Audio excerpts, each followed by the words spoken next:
I think the question of is companionship capable without touch is a super interesting abstract. This is a movie that we had hoped would inspire some hope for audiences that need it. We had the wonderful chance to do research with real patients of cystic fibrosis and really dive into that and get to meet some amazing people within that community. And this is huge. It's a life-changing experience, really. I think it does everything that a movie is supposed to do. I think it makes you fall in love. It makes you feel joy. It inspires you to pay attention to what matters, which is living in the moment. That whole concept of it going from 6 feet to 5 feet and her taking that back, and I can't even imagine what the movie would be like if it weren't for that moment. Because, I mean, when I watch the movie, that's the part I cry at because it just resonates so much. And I think this movie could do a lot of good, raise awareness for something that's very real and matters and needs people to be aware of, and also can just generally inspire people and make them leaving the movie theater wanting to live their life to the fullest. I think with the way that Haley's character communicates to the world, that's a way that you can sort of get feedback and get a sort of communication or connection, but still that physical touch is so necessary, and I think that that's what this film sort of emphasizes and expresses and shows. I think when I first watched the film without many elements like the score, I instantly wanted to hug and kiss everyone around me.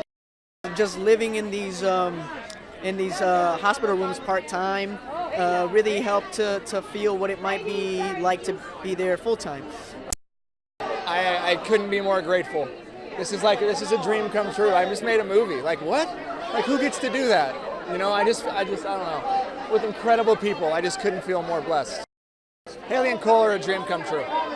Their chemistry on screen is palpable. They're the only two actors that could have done this job. And to have a movie feel as intimate as it feels without them touching the whole time is something that's very rare. It requires a very special kind of actor. I just hope this movie gives people hope, honestly. I hope it inspires them. I hope people walk away and they want to call somebody that they love. And I hope they have a newfound appreciation for the little things, because what so many of us take for granted, others are fighting for. And love is sometimes really worth fighting for. Oh, I love being at the premiere. Are you kidding? That's the best part, always. And it's also just an incredible accomplishment that we were able to make this love story about kids who were living such an unusual life and still come out with something so accessible for everyone. So much of what I think Justin and I wanted to do was to introduce the notion that a diverse teen lifestyle, one for kids living with illness, didn't mean that they're on a different planet or that they can't have joy, and that every moment of passion isn't the same.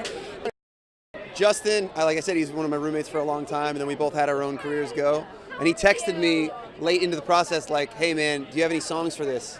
And I had just written a song called Don't Give Up on Me, which fit just super perfect for this movie. And so the fact that I get to be here tonight, I'm not sure he's here yet, but the two of us were like just a couple like wannabe artists hanging out in Los Angeles. So to get to do a big movie premiere like this is pretty special.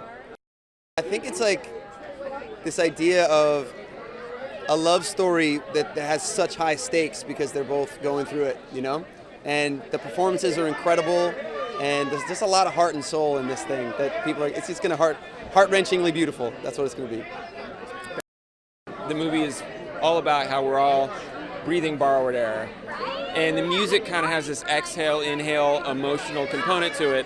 And hopefully it's just like the soundtrack of her life, of his life.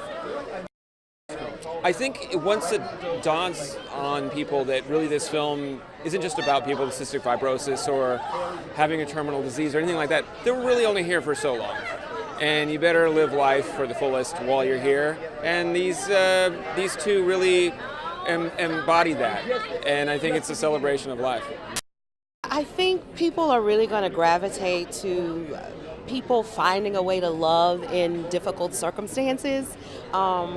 personal and otherwise. There's so many limitations on these two characters, and yet they still make the choice and find a way to fall in love and do it well.